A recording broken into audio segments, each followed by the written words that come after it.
sure to do so. And you can also find the link to buy my coffee and join the channel in the description as well if you're interested in that. But yeah, welcome back. Today's video is about like weird jobs in history. I want to do my periodic table part 2, which I haven't done yet. One reason also is that it doesn't require a green screen and all of that, but as I was thinking yesterday, I would have time to do it. But it's just when I'm kind of like thinking, oh, the light's going to go bad or I don't have that much time, I don't want to worry about doing a second camera angle, and the camera is already set up like this, so I might as well do that. I will for sure, I think, film it my next video, perhaps. And yeah, so 8 weird jobs in history. I guess things people did in the past that may seem weird nowadays or interesting, at least to us. So throughout history, there have been all sorts of professions people have engaged in that seem incredibly bizarre to us today. Some of these were quite practical, others are more absurd, but all reveal a fascinating glimpse into the unique ways that people lived in the past. From the depths of medieval Europe to the bustling streets of Victorian London, there is no shortage of weird jobs that once fit seamlessly into their respective cultures. Gong farmers, toshers, knocker-uppers, resurrectionists and sin eaters are just a few examples of the unusual professions that existed, each with its own set of responsibilities and peculiarities. So yeah, they do sound weird. Some seem a little self-explanatory, but we'll learn more about them. So in this article, we shall dive into the intriguing world of these peculiar occupations and uncover the extraordinary tasks undertaken by those who were brave enough to embrace these unusual paths. So, gong farmer.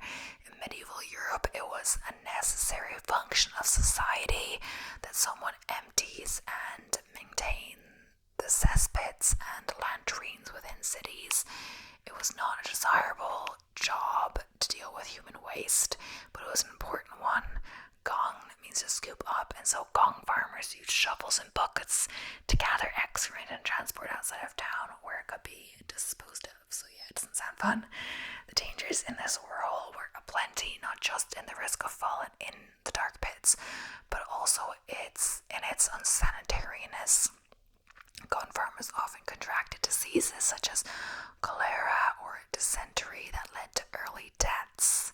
Unsurprisingly, society often looked down upon these workers, but without the invention of plumbing systems, they played a crucial role that aided the development of medieval society towards the modern day. Okay, so toshers. Now, if you don't quite have the mettle to be a gong farmer, but you still fancied rummaging around in the sewers, you may have become a tosher instead.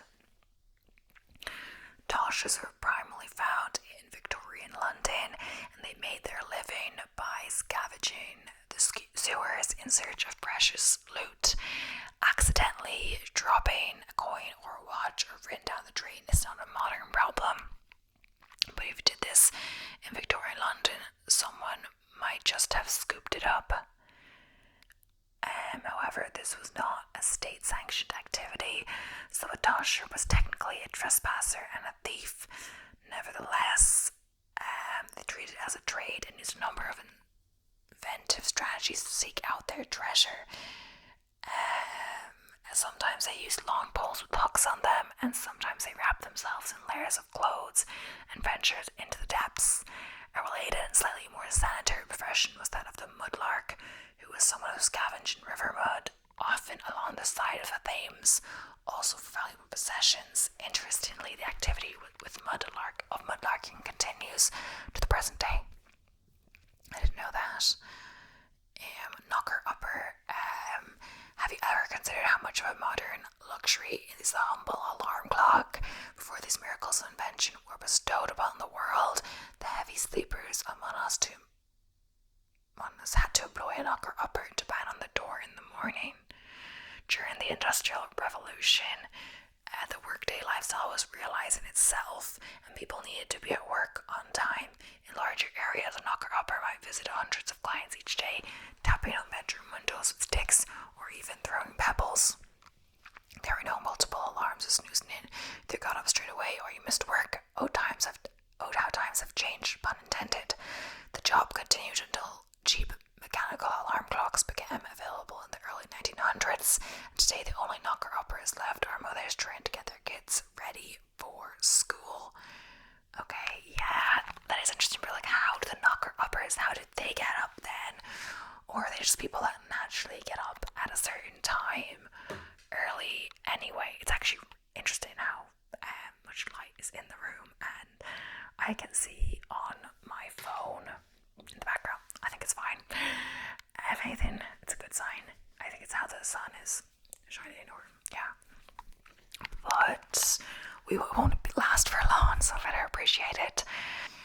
Resurrectionist. So in the 18th and 19th centuries, resurrectionists were employed to dig up corpses from graveyards so that they could be used for medical research and as teaching devices in schools. However, this macabre practice was far from legal, as to satisfy the demand for corpses in the absence of modern organ donor cards. A black market developed where graves were unearthed under the cover of darkness. After tunneling into graves directly or bribing undertakers, the resurrectionists would sell their loot for exorbitant prices, making it a tempting practice indeed. Well, perhaps not. So, rat catcher. Practically all of the medieval cities of the 19th century Europe had a notorious rat problem. Rat infestations led to numerous outbreaks of a disease, the bubonic plague among them, and were a major obstacle in the development of modern society. Thus, we needed as best as we could to address the problem. Enter the fabled rat catcher. These valuable members of society were hired by the state or rich townspeople to lay traps, bait, and poison. Also conduct a small army of ferrets in terriers which could access areas impossible for human hand alone. The rat catcher's work was both demanding and dangerous, as being bitten by a rat could easily lead to infection. In return for being willing to accept this perilous path, they were valued and respected by the community, who knew well that without them, much worse things than our little furry friends were at risk of raging through society. Sin eater. In certain cultures, particularly Welsh and to a lesser extent English and Scottish, there existed an unusual and fascinating profession called the sin eater. These individuals were hired to participate in spiritual rituals that supposedly cleansed the sins of the deceased. During a ritual ceremony, family members would prepare a special meal after a loved one's death. The sin eater will consume this meal to symbolically absorb the transgressions said individual performed throughout their life, thus absolving them from being judged guilty in the afterlife. It was a common belief in folk religion back then that dying with unconfessed sins would condemn one to an eternity of fire and brimstone, and so families would do anything they could to prevent such a tragedy from occurring. The practice varied within different towns and settlements, sometimes involving the consumption of alcoholic beverages and sometimes just food, though its prevalence decreased over time due to the increasing modernization of religious belief. It has been suggested that Jesus of Nazareth himself represents a universal archetype for sin eaters, given that he gave up his life to atone humanity of their sins, so the story goes. So, whipping boy. The whipping boy was a role that was present in the medieval cities of Europe from at least as far back as the 13th century and as recently as the 19th century. The idea behind this custom was based on the belief that punishing the future king or queen through physical harm was unbefitting of royalty or would otherwise bring bad luck. Hence, instead of punishing the prince or princess when they committed a transgression, a young companion was served as a substitute. Theoretically, the young prince or princess would be saddened by causing their companion harm. They would be disciplined through their conduct.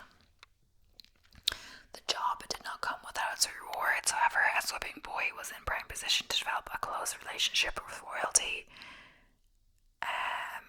For example, a man named William Murray was the whipping boy of Charles I, King of England. He later became an advisor to the king and was made the first Earl of Dysart. So, court gesture. The court gesture, the fool, the joker, is a beloved character from history and television alike during the medieval and Renaissance eras. These performers could be found everywhere, from town markets to royal palaces, singing, dancing, telling jokes. devised tricks. In palaces, court jesters were popular for their role of providing laughter to lighten the mood in stressful situations. Thus they dressed in comedic get-up, including brightly coloured hats adorned with jingling bells and peacock feathers. They were the comedians of their day, often commenting with witty remarks on current affairs and famous names. It was a skillful job and one that allowed them to get away with things that no one else could. Imagine the danger of insulting a king, not if you also make him laugh. In fact, kings relied on gestures for pragmatic purposes too, for they could be relied upon for honest feedback at times when other people will be too scared to speak up. While the job seems unconventional now, we merely have the luxury of vast industries of comedic entertainment ready at our fingertips, something we take for granted in society, and a copious need of a healthy dose of fastidiousness. Now we're going to go on to some more. So witch hunters. Witch hunters were bad news. They tortured and tricked suspects into confession, leading to witchcraft trials and death. Popular in the 15th and 16th century, witch hunting became part of some people's job descriptions. In the 15th century, German monk Henrik Kramer was formally tasked by his employer, the Catholic Church, to question heretics, including many suspected witches. Witch hunting was one of the few professional roles that women could do. Women were employed as searchers who inspected female suspects for physical evidence of witchcraft. In the UK, the self-appointed witch finder General Matthew Hopkins, recently portrayed by Reese Shearsmith in The Witchfinder, saw more than 200 people hanged across 7 English counties in just 2 years. Chimney sweep. So working as a chimney sweep was far from the jolly holiday portrayed in Mary Poppins. Young children were bought from impoverished families to climb into chimneys to sweep out the dust and ash. It was a dangerous job, with chimney sweeps often suffocating inside the chimneys, falling or being injured by burns. If they survived adolescence, these children often suffered and died from chimney sweep cancer. Oh my gosh. So, we talked about the groom of the stool. So, not a job for those with a sensitive stomach. The groom of the stool served the English monarch and was responsible for assisting the king with his toileting needs. The role was responsible for supplying water and washcloths and for monitoring the king's diet and bowel movements, reporting any changes to the royal doctor. Due to the personal nature of this role, many went on to gain much of the king's confidence and form a close relationship with the monarch. Recorded as early as the mid-15th century, the last servant groom of the stool served until 1901. CEO Fullers were the washing machine of ancient history, dating back to Mesopotamia, 18,000 to 2000 BC. Fullers are responsible for laundering clothes. Using urine as a detergent, they would stand in tubs of water and urine to wash the clothes before rinsing and drying them. In ancient Rome, fullers were particularly popular as wealthy Romans felt that clean clothes for them and their slaves and servants showed their status. Although fullers had an unsavory job, evidence suggests they were well paid enough to donate to civic life, even set up their own guild.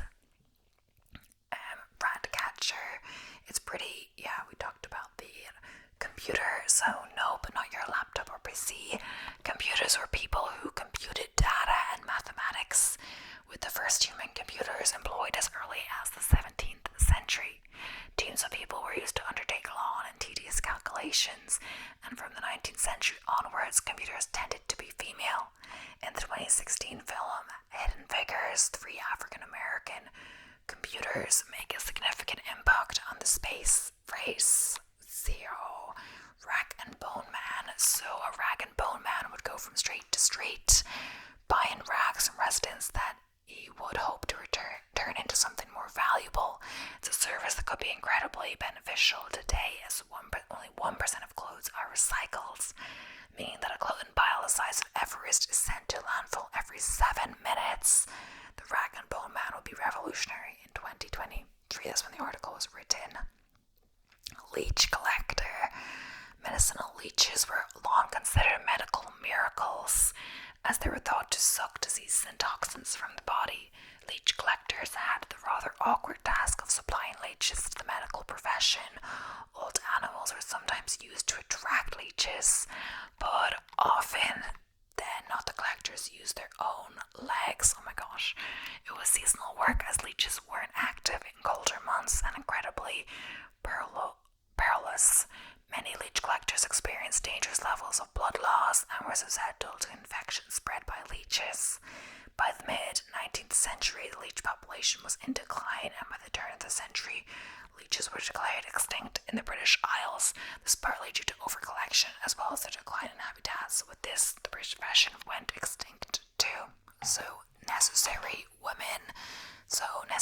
women had the rather unpleasant job of emptying bedpans in chamber pots. This is a role employed by the very wealthy man, such as the royal family. One such necessary woman, Bridget Holmes, was even the subject of a grand portrait that was commissioned by James II. Living to the age of 100, she was buried in Westminster Abbey with a monument noting the monarchs she served. Clearly her role was very necessary indeed. So, phrenology is a pseudoscience that involves the measurement of the shape of the skull to predict certain mental traits.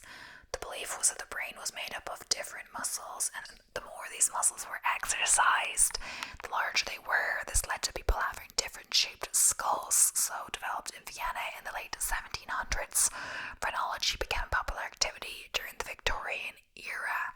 As scientific understanding developed, phrenologists began to be phased out, making way for more advanced brain science. Oh my gosh, this one we did before, but we didn't read this part. This is in Edinburgh. William Burke and William Hare took advantage of the scarcity of cadavers by actually murdering victims and selling them to a Scottish anatomist, Robert Knox. Over a period of 10 months, the pair murdered 16 victims. That's a lot. So, ornatrice. So, there are many similarities between ornatrices and modern-day hairdressers. Ornatrices were responsible for creating wigs, dyeing hair, and styling it. However, unlike hairdressers now, ornatrices were actually enslaved by their owners in the Roman period to ensure they kept their owners' appearances perfect each and every day. With the treatments and dyes not commercially available, ornatrices had to make their own concoctions from things like crushed insects, squid ink, and even rotten leeches. It was a skillful and tough job with no financial reward at all, because I guess they were enslaved. Flatulist. So, can you guess what this might be from the name? It's a professional farter. Gross, right? These individuals made careers out of entertaining people with gas. They'd find unusual ways to do it, such as to a tune to attract big laughs. It was a career that was popular for hundreds of years, with some flatulists reaching celebrity status. Roland the Farger, who performed annually for Henry II, was eventually rewarded by the king with 30 acres of land and a giant manor. Fame clearly pays. So, yeah.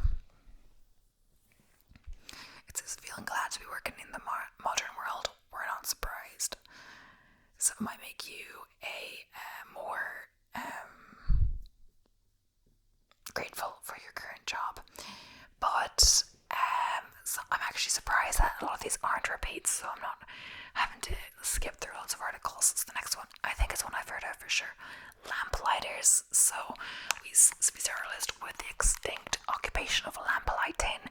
It may seem like a fairly self-explanatory profession from its name, but what did the job of lamplighting precisely entail? Newspapers from the past can give us a great sense of what a job consisted of. The advertisements that were placed for such roles, such as the public notice which appeared in the Beeston Gazette and Echo, July 1928. Applications are invited for the post of lamplighter. For the ensuing lighting period, the person appointed will be required to light, extinguish, and clean the lamps. Wages £2 per week.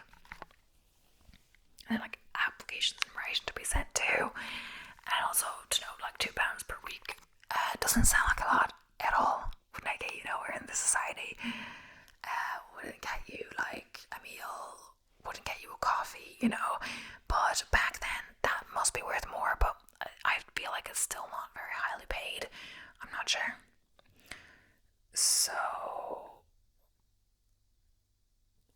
also, but thinking about it, like you could have more than one job, etc. Perhaps because the lamp lighting and extinguishing is only like a certain hours. But then again, I don't know the size of the area you have to lamp light, depending.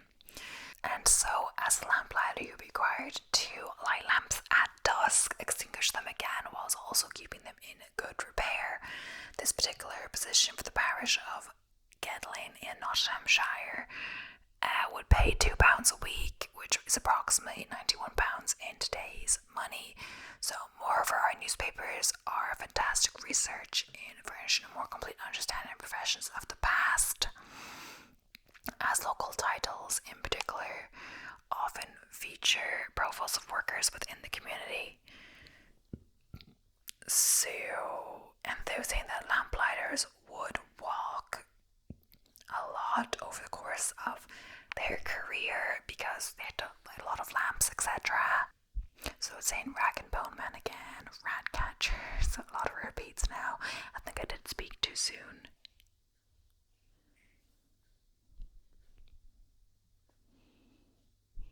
So, crossing sweepers. In April 1908, a well-dressed woman named Annie Biggs caused a scene while sweeping a crossing at the junction of Pall Mall and Waterloo Place. As reported, the Yorkshire Evening Post, crossing sweepers were not an unusual sight in the town and cities of the 19th and early 20th centuries. With untarmacked roads and the debris caused by horses, they were employed to keep road crossings clean, and they were tipped for the labours by the grateful public. A cartoon published in Ali's Loppers, a half-holiday in April 1889, demonstrates the necessity of tipping your crossing sweepers. The lady here neglected to doing so. Yeah, I'm not sure. Barber, surgeon, so all perfectly respectable jobs on their own.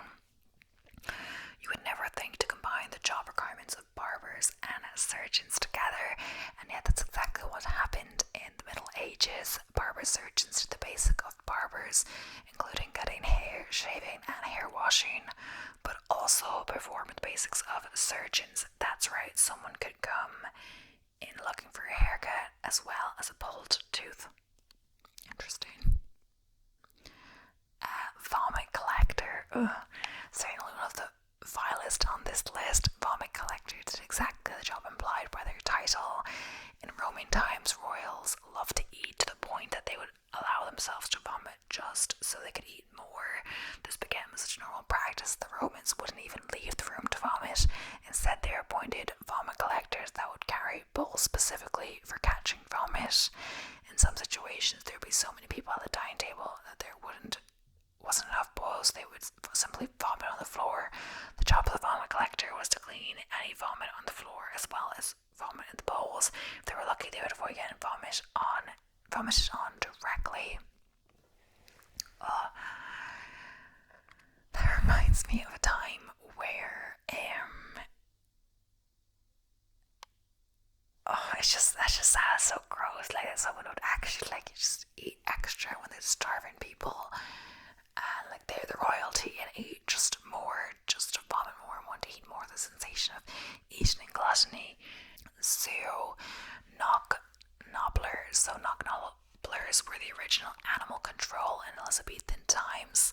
Knock-nobblers had the unique task of chasing wild dogs out of the church. If a wild dog entered the church during services, the knock-nobblers would immediately shoot them out to keep them from distracting the worshippers.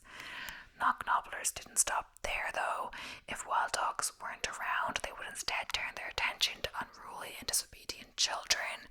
If scolding didn't work, the knock-nobbler would remove the children from the service, too. So, some more that we're gonna do now are... Okay, so this one I haven't heard before. So, Alnager. So, Alnager was medieval inspector of woolen cloth, appointed to ensure the material was made to standard. In medieval England, wool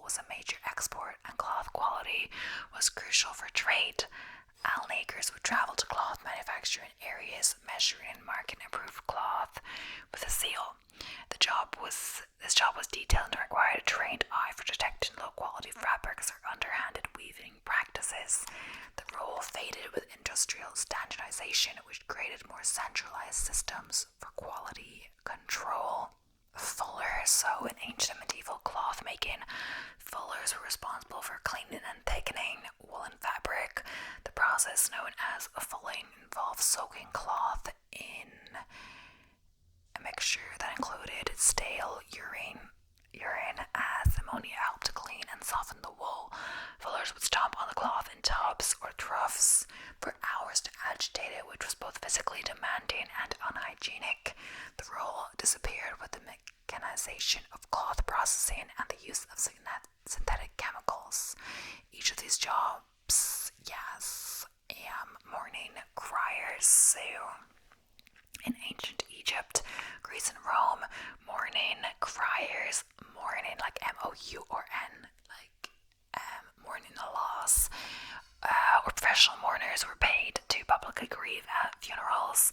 These individuals would weep, scream, beat their chests, and sing dirges to amplify the sense of loss for the deceased. In some cultures, the louder the mourner, the greater the honor to the departed. So, wealthy families often hired large groups of mourners to display the family's grief. Mourning criers had to be convincing and often maintained a sorrowful persona for extended periods. This practice diminished over time, especially as funerals became more personal and less theatrical. So I'm wondering if the other people know that these are like professional mourners, or they have to like pretend, or I'm not sure at all. So, scribe in ancient Mesopotamia, Egypt, Greece, and Rome. Scribes were the go-to professionals for writing and record keeping, a skill that was once rare and highly valued. They are responsible for recording everything from tax records and legal documents to literature and history. Often employed by wealthy individuals, temples, or governments, scribes also composed letters and copied religious or philosophical texts. This job was tedious and required years of practice, as they needed to master different languages and scripts. With the invention of the printing press and later widespread literacy, the scribe's role gradually faded. So, necromancers, though associated with dark magic today, necromancers, or professional diviners, once provided spiritual services in ancient cultures, including Egypt, Mesopotamia, and Greece. Their primary role was to communicate with spirits, to seek advice, blessings, or to forecast future events. This role combined elements of priesthood and occult practices, and it was highly respected in some societies. Necromancers claimed to communicate with deceased ancestor gods, helping people make decisions on everything from harvests to battles. The rise of organized religion and science eventually marginalized this occupation. So, lector or reading boy was employed in factories, particularly in cigar making. Factories in Spain, Cuba, and the United States in the 19th and early 20th centuries. Workers hired lectors to read aloud to them as they worked, covering news, novels, political tracts, and even poetry. The lectors sat on an elevated platform and read for hours, providing entertainment and education. Sometimes the readings sparked debates among workers, leading to union organizing and social awareness. The practice declined as radio became popular and factory owners saw lectors as a potential source of labor unrest. So, plague doctor. During the Black Plague in Europe, plague doctors were terrifying beak-like masks stuffed with herbs, which they believed protected them from miasmas or bad air thought to spread the disease. These doctors, often untrained and inexperienced, were hired by towns to treat plague victims. They would lance buboes, attempt rudimentary surgeries, and sometimes administer herbal concoctions. The distinctive attire, long coats, gloves, and bird masks created a haunted look, but offered little actual protection. The role disappeared as medical knowledge about disease transmission advanced. So, alchemists. In medieval Europe, alchemists were proto alchemists who pursued the elusive goals of transforming base metals into gold, transmutation, and finding the philosopher's stone, a mythical substance thought to grant eternal life. They experimented with various chemical compounds and often documented their work in cryptic symbols and codes. Alchemists influenced early chemistry and medicine but were marginalized as their theories and practices failed to yield results. With the rise of modern chemistry, alchemy was relegated to the realms of mysticism and folklore. Rat baiters. A rat baiter was a person who staged events in which dogs were released into an enclosed area filled with rats to see how many they could kill within a certain time. Rat baiting was a form of entertainment in 19th century Britain, especially among the working class. Rat baiters had to catch live rats, sometimes hundreds at a time, to keep the events running. Over time, rat baiting was outlawed, partly due to the public outcry over animal cruelty. Sagittarius. So in ancient Rome, a Sagittarius was a specialist type of soldier responsible for operating the Scorpio or ballista, ancient artillery weapons that could launch large hours of stones. Sagittarius soldiers required both strength and precision to operate these cumbersome machines effectively. Their job was essential during sieges, as they would bombard enemy fortifications from a distance. This role was made obsolete as military technology advanced, eventually giving way to gun-powered artillery and cannons. Breaker boy. In the 19th and early 20th centuries, breaker boys worked in coal mines, often as young as 8 or 9 years old. They would sit on wooden benches above coal chutes and manually pick out rocks and debris from the coal. The job was brutal, with boys working long hours in filthy conditions, inhaling coal dust that led to respiratory issues. Breaker boys were eventually phased out in the early 20th century. The advent